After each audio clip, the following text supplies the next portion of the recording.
Buenos días, mi nombre es Néstor Javier Ramírez Antonio, ID 460-115. Este es el curso de probabilidad y estadística NRC 60 58 256. Soy estudiante de la sede Uniminuto Soacha.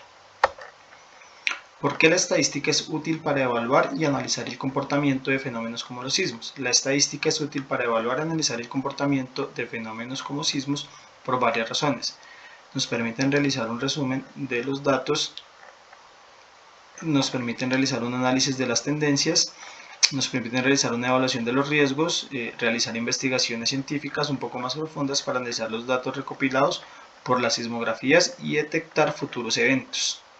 También es una herramienta esencial para comprender y gestionar mejor el comportamiento de los sismos, lo que contribuye a realizar la reducción de los riesgos en áreas propensas a actividad sísmica.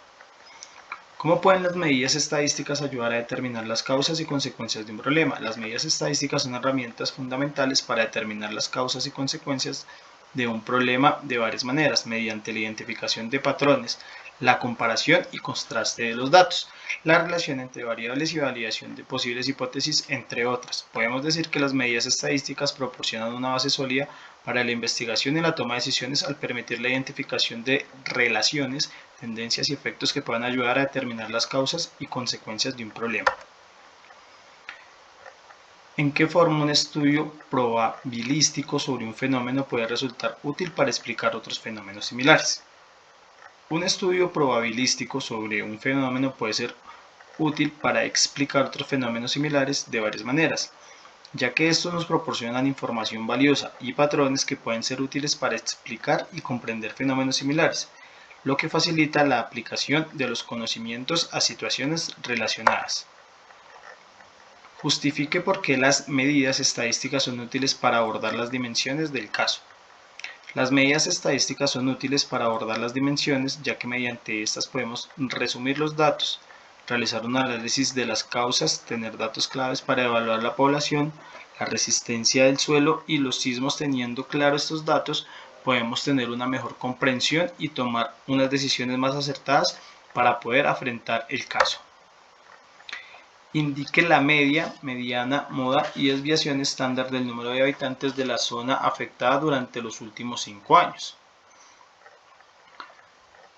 Bueno, para este ejercicio tenemos unos datos que nos suministra, donde tenemos la cantidad de habitantes.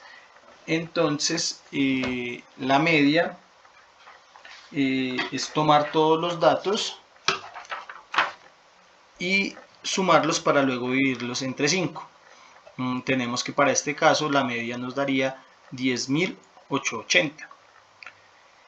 La mediana serían 10.800, que este dato comprende de organizar los números de menor a mayor y se toma el que está en la mitad.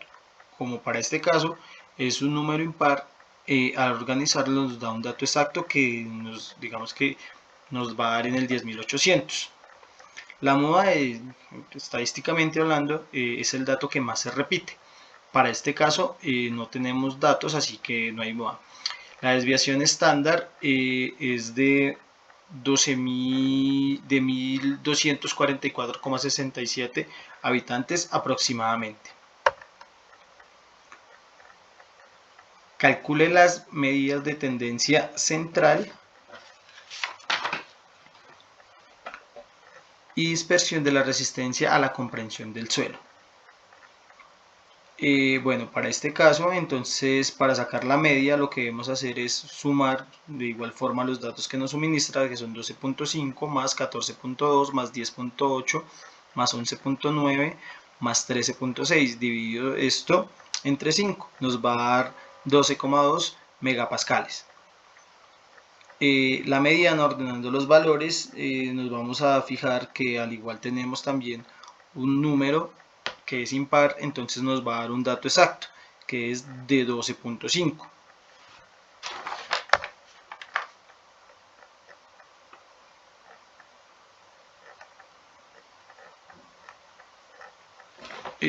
Bueno, aquí tenemos la gráfica de la distribución a través del histograma, donde tenemos en el eje X los intervalos de resistencia y en el eje Y la frecuencia de observación.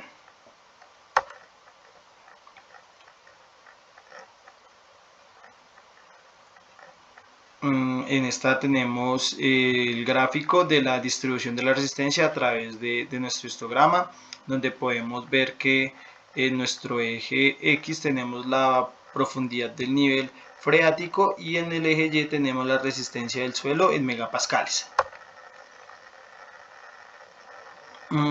Para calcular la media, mediana y el rango de la magnitud de los terremotos registrados, tenemos que la media es igualmente de sumar los datos 5.4 más 4.8 más 6.2 más 5.9 más 4.5, y esto los dividimos entre 5, que son los datos que nos están arrojando, y tenemos que nos da un aproximado de 5,56. La mediana, ordenamos nuestros valores y el dato que nos da en la mitad es de 5,4. El rango es la diferencia entre la magnitud máxima y la magnitud mínima, que respectivamente la magnitud máxima es de 6.2 y la magnitud mínima es de 4.5, dándonos como un resultado final 1.7. Para esta nos dicen que analicemos si existe alguna relación entre la magnitud de los terremotos y el número de réplicas.